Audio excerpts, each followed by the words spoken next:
Hello friends, welcome to my YouTube channel advance computer skills. आज की जो हमारी क्लास है वो शेप का सेकंड पार्ट होगी, यानी कि शेप के कुछ फंक्शन थे वो हमने इससे पहले वाली जो हमारी वीडियोस के अंदर करवा दिया। अगर आपने अभी तक वो पहले वाली वीडियो नहीं देखी है तो प्लेलिस्ट में जाके एक बार वो वीडियो आप ज़रूर चेक कर लेना। तो चलिए दोस्तों, आज की क्लास को शुरू करते हैं। सबसे पहले क्या होता है, मैंने बताया था शेप पे एरो डाउन पे जैसे आप क्लिक करोगे आप शेप को उठाओगे, उसके बाद माउस का क्लिक बटन प्रेस करके इस तरीके से शेप को क्रिएट करोगे। अब जैसे शेप को क्रिएट करोगे आपका अलग से एक टैब ओपन होगा जिसका नाम है फॉर्मेट टैब।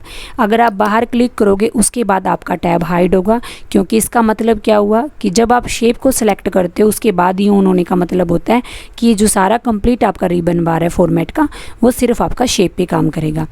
अगर आपने सेकेंड कोई शेप लेके आनी हो तो अपने अकॉर्डिंग आप इस तरीके से लेके आ सकते हो। सेकेंड टाइम इस तरीके से उठाओगे। उसके बाद मैंने जो फर्स्ट पार्ट है उसके अंदर आपको चेंज शेप तक कंप्लीट करवा दिया था। आज की जो हमारी क्लास होगी वो लास्ट के जो चारों ग्रुप हैं उसमें हम कंप्लीट कर देंगे। उसके बाद नेक्स्ट होता है शेप इफ़ेक्ट का।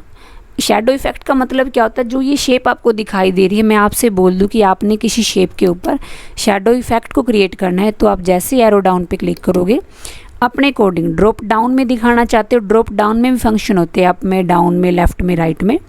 अगर आपने पर्सपेक्टिव में दिखाना वो भी दिखा सकते हो। एडिशनल शैडो स्टाइल आप ऐड करना चाहते हो वो भी कर सकते हो। मैं पर्सपेक्टिव शैडो में चाहती हूँ, मैंने डाउन पे कर दी। अब जैसे ही करोगे इसके अंदर कलर आपको दिखाई नहीं देगा। अगर आप कलर भी देना चाहते हो शैडो पे तो दोबारा से उसी एरो पे जाओगे और लास्ट में आपको एक फंक्शन मिलेगा जिसका नाम है शैडो कलर। अपने अकॉर्डिंग आप कोई भी कलर उठा सकते हो इस तरीके से, तो कलर वो आपको दिखाई देगा। अगर आप इस शैडो को लेफ़्ट में, राइट में, अप में, डाउन में मूव करना चाहते हो तो ये जो आपको एरो दिखाई दे रहे हैं इस तरीके से शैडो को राइट की तरफ आप मूव कर सकते हो। अगर आपने लेफ़्ट की तरफ मूव दिखाना हो तो लेफ़्ट की तरफ भी आप दिखा सकते हो। आपने अप में लेके जाना हो आप अप में लेके जाओगे, आपने डाउन में करना हो आप डाउन में लेके आ सकते हो। उसके बाद में जो बीच में आपके बटन दिखाई देगा उसको बोलते हैं ऑन ऑफ। उसके अकॉर्डिंग आप जैसे क्लिक करोगे ऑन ऑफ करना चाहते हो तो क्लिक करके आप इसको कर सकते हो। तो ये तो था आपका शैडो इफ़ेक्ट। उसके बाद में नेक्स्ट आपका होता है इसके अंदर 3D का। 3D का मतलब क्या होता है, जो शेप आपको दिखाई दे रही है उसकी आप हाइट विड्थ देखना चाहते हो तो 3D इफेक्ट के अंदर शो करोगे। आप जैसे ही 3D पे क्लिक करोगे अपने अकॉर्डिंग पैरेलल में दिखानी है, पर्सपेक्टिव में, रोटेट इन पर्सपेक्टिव, अपने अकॉर्डिंग कैसे भी आप 3D को चेंज कर सकते हो। जैसे मैंने पैरेलल में ही नॉर्मल 3D कर लिया। अभी आपको 3D और शेप का जो कलर है दोनों सेम दिखाई देंगे। मैं आपसे बोल दूं कि जो 3D का कलर है वो आपने चेंज करना है तो दोबारा से आप 3D इफेक्ट के अंदर जाओगे और 3D कलर के अंदर कोई भी कलर उठाओगे तो इस तरीके से आपको 3D का कलर दिखाई देगा।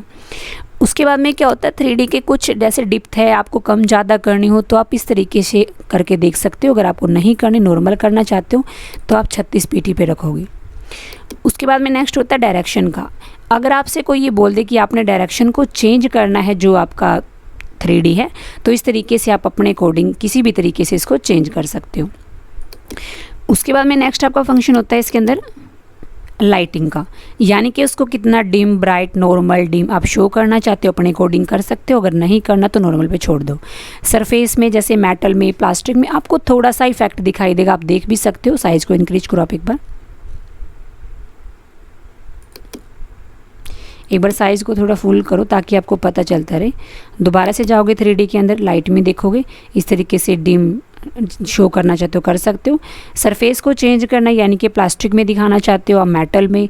अगर आप किसी शेप का सिर्फ फ्रेम देखना चाहते हो तो आप वायर फ्रेम पे जाके चीज़ कर सकते हो। अगर नहीं करना दोबारा से करोगे मेटल। 3D को रोटेट करने के तरीके होते हैं, जैसे आपने राइट की तरफ उसको मूव करना हो, राइट में, लेफ़्ट में करवाना हो, अप की तरफ तो अपने अकॉर्डिंग किसी भी तरीके से आप उसको रोटेट कर सकते हो। अगर आपको नहीं करना तो बीच पे जैसे ही क्लिक करोगे वो अपने आप ही आपको ऑन ऑफ करके शो कर देगा। तो ये था आपका 3D इफेक्ट। उसके बाद में इसको एक बार सिलेक्ट करके शेप को कर दो आप डिलीट। दोबारा से इस पर क्लिक करोगे, फॉर्मेट में जाओगे और इसको इस साइड ले आओ आप। उसके बाद नेक्स्ट होता है पोजीशन का। पोजीशन का मतलब क्या होता है, शेप को उठा के आप कहीं भी रख सकते हो अपने अकॉर्डिंग। एक तो तरीका होता है ये रखने का, आप कहीं पे भी उसको लेके जाओगे। दूसरा तरीका होता है पोजीशन के अंदर जाके सेंटर में, लेफ्ट में, राइट में अगर आपको लेके जाना हो तो आप लेके जा सकते हो, नहीं तो आप ड्रैग ड्रॉप कर लोगे, वो भी आसान ही तरीका है आपका ड्रैग ड्रॉप का। सेम एक फंक्शन होता है लाइन का, लाइन के अकॉर्डिंग राइट में लेके जाना, राइट में लेके जाओगे। आप ऐसा करो, इसको ड्रैग एंड ड्रॉप करके ही यूज़ करोगे। यानी कि जो पोजीशन का और अलाइनमेंट का काम होता है वो सेम होता है कि अगर आपकी कोई शेप है उसको आप कहाँ पे रखना चाहते हो, अप में, डाउन में, लेफ्ट में, तो रख सकते हो। नेक्स्ट होता है bring to front, send to back. अब इस फंक्शन को करने के लिए आपने क्या करना है, दोबारा से शेप को क्लिक करके इसको नॉर्मल कर लो। आप शैडो इफेक्ट लगा हुआ बंद कर दो, कलर कर दो इसमें अपने अकॉर्डिंग। उसके बाद आपको इसके जैसे आप इस शेप के ऊपर लेके आओगे, अभी मैं आपसे ये बोल दूं कि इसको जो हमारी एरो वाली शेप है इसके पीछे लेके जाओ, तो आप यूज करोगे सेंड टू बैक, तो वो पीछे जाएगी। अगर आपने फ्रंट में लेके आनी हो तो यूज़ करोगे ब्रिंग टू फ्रंट, वो आपको फ्रंट में दिखाई देगी।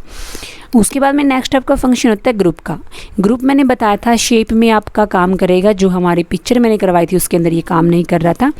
ग्रुप का मतलब क्या होता है, ग्रुप का मतलब यही होता है कि आप, एक तो तरीका होता है कंट्रोल की को प्रेस करके आप इसको सेलेक्ट करते हो। दूसरा तरीका होता है कि आप इनका ग्रुप बनाओ। ग्रुप यानी कि जब आप जैसे ही क्लिक करोगे तो दोनों जो शेप आपकी एक साथ सेलेक्ट होनी चाहिए। तो एक बार आप क्या करोगे, कंट्रोल की को प्रेस करके इस तरीके से दोनों को सेलेक्ट करोगे। अभी ये आपके दोनों सेलेक्ट है, यानी कि ग्रुप नहीं है।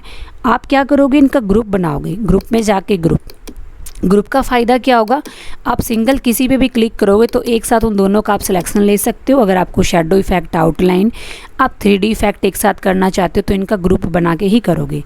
अगर दोबारा से अनग्रुप करना हो तो दोबारा से आप अनग्रुप कर सकते हो। अगर दोबारा से ग्रुप बनाना चाहते हो तो रीग्रुप में जाके आप इसका दोबारा से ग्रुप भी बना सकते हो। तो इनको एक बार दोबारा अनग्रुप कर दो।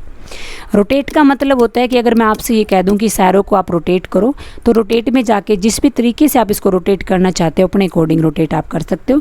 रोटेट 90 करना है आपको, लेफ़्ट में करना है, राइट में। एक फ्लिप वर्टिकल होता है। अब इसका काम क्या होता है, कोई शेप आपकी वर्टिकल में है, आपको उसका फेस चेंज करना हो तो आप यूज करोगे फ्लिप वर्टिकल। लेकिन अगर कोई शेप आपकी हॉरिजॉन्टल में हो और उसका फेस आपने चेंज करना हो तो आप याद रखोगे उसके अंदर यूज करोगे फ्लिप वर्टिकल। उसके बाद में नेक्स्ट हमारा फंक्शन होता है टेक्स्ट रैपिंग का। टेक्स्ट रैपिंग का मतलब क्या होता है, टेक्स्ट रैपिंग का मतलब होता है कि अगर आपने किसी पेज के अंदर साथ में कोई वर्क किया हुआ, यानी कि टेक्स्ट को लिखा हुआ है, साथ में आपने कोई ऑब्जेक्ट लिया हुआ, यानी कि कोई शेप ऐड की हुई है, कोई पिक्चर ऐड की हुई है, कोई क्लिप आर्ट से आप फोटो लेके आए हो, तो उसको बोलते हैं ऑब्जेक्ट। तो अगर आपने दोनों काम एक साथ किए हो तो उसको बोलते हैं टेक्स्ट रैपिंग। आप क्या करोगे, एक बार इसको डिलीट करो, इस एरो को, आप इस सर्कल को ही रखोगे और आपने क्या करना है, पेज के अंदर पैराग्राफ लिखोगे आप, जैसे मैंने बताया था इज इक्वल RAND। शिफ्ट को प्रेस करके ब्रैकेट को ओपन करोगे, क्लोज और एंटर। इसको बोलते हैं टेक्स्ट रैपिंग। अब टेक्स्ट रैपिंग के क्या होते हैं, आपके स्टाइल होते हैं। आप जैसे टेक्स्ट रैपिंग के अंदर क्लिक करोगे, सबसे पहले होता है इनलाइन का। इनलाइन का मतलब क्या होता है कि जैसे आप इनलाइन पे करोगे तो जो आपका वर्क है वो आपको अप डाउन में दिखाई देगा, लेफ़्ट राइट में आपको कुछ भी शो नहीं होगा। अगर आप इसको कर देते हो स्क्वायर का मतलब क्या होता है, ऑब्जेक्ट को आप कहीं पे भी रखोगे वो अपने आप इस स्क्वायर की शेप को इंसर्ट कर लेगा यानी पेज के अंदर। अगर आप इसको कर देते हो टाइट्स में क्या होगा, कोई स्क्वायर की शेप नहीं होगी, वो अपने आप ही क्लोज दिखाई देंगे आपको ऑब्जेक्ट की। बिहाइंड का मतलब होता है कि आप अपने ऑब्जेक्ट को टेक्स्ट के पीछे लेके जाना चाहते हो तो वो भी आप कर सकते हो। अगर आप फ्रंट करना चाहते हो तो फ्रंट भी आप करोगे। फ्रंट में क्या होगा, जो पीछे का आपका टेक्स्ट होगा वो आपको दिखाई नहीं देगा। तो ये तो होता है गलत तरीका इस तरीके से देखने का ऑब्जेक्ट के अंदर। तो आपने क्या करना है, इसके अंदर नॉर्मली तो हम यूज़ करते हैं स्क्वायर का। आप अपने अकॉर्डिंग भी अगर स्क्वायर टाइट्स अगर इनलाइन में करना चाहते हो तो कर सकते हो, लेकिन इसका कम यूज़ करते हैं इन फ्रंट का, क्योंकि इसके जो पीछे का मैटर वो आपको दिखाई नहीं देता। नेक्स्ट हमारा टॉप टू बॉटम, ये आपका काम करेगा सेम आपके जैसे मैंने आपको बताया था इनलाइन। आप कहीं पे भी रखोगे वर्क आपका अप और डाउन में चलेगा, लेफ़्ट राइट में आपको कुछ दिखाई नहीं देगा। थ्रू का मतलब क्या होता है, सेम टाइट्स के तरीके से जितना भी आपने टेक्स्ट लिखा होगा उसके अंदर ही वो एडजस्ट होगी। नेक्स्ट होता है edit wrap point. Edit wrap point का मतलब क्या होता है, उसको कहीं पे जैसे आपको एडिट रैप पॉइंट करोगे आपको ब्लैक कलर के इस तरीके के डॉट दिखाई देंगे। आप उस डॉट पे प्रेस करके इस तरीके से स्पेस को अगर क्रिएट करना चाहते हो तो अपने अकॉर्डिंग क्रिएट कर सकते हो, जैसे इस तरीके से ये न्यूज़पेपर के अंदर यूज़ किया जाता है। उसके बाद में नेक्स्ट होता है मोर के अंदर। मोर के अंदर क्या होता है, जो मैंने ऊपर आपको फंक्शन करवाए हैं वो सेम ही मोर के अंदर मिलेंगे। जैसे टैक्स रैपिंग के भी मैंने बाहर कराए थ्रू बॉटम, तो ये चीज़ आप बाहर से करोगे। जो पिक्चर पोजीशन है वो भी मैंने आपको बाहर से करवा दी, तो आपको मोर के अंदर जाने की ज़रूरत नहीं। नेक्स्ट ये तो साइज़ का, जो आपकी सिलेक्टेड ऑब्जेक्ट है उसकी आप हाइट में चेंज करना चाहते हो या विड्थ में चेंज करना चाहते हो, अपने अकॉर्डिंग आप कर सकते हो। तो आज जो हमारी क्लास थी वो शेप पे कंप्लीट हो चुकी है। जो हमारी इसके बाद में जो हमारी नेक्स्ट क्लास होगी उसके अंदर आपको स्मार्ट आर्ट स्टार्ट कर दिया जाएगा।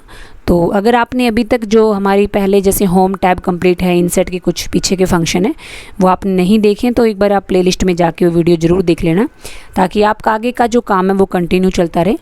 तो आज की क्लास में इतना ही दोस्तों, मिलते हैं नेक्स्ट क्लास में, तब तक के लिए नमस्कार।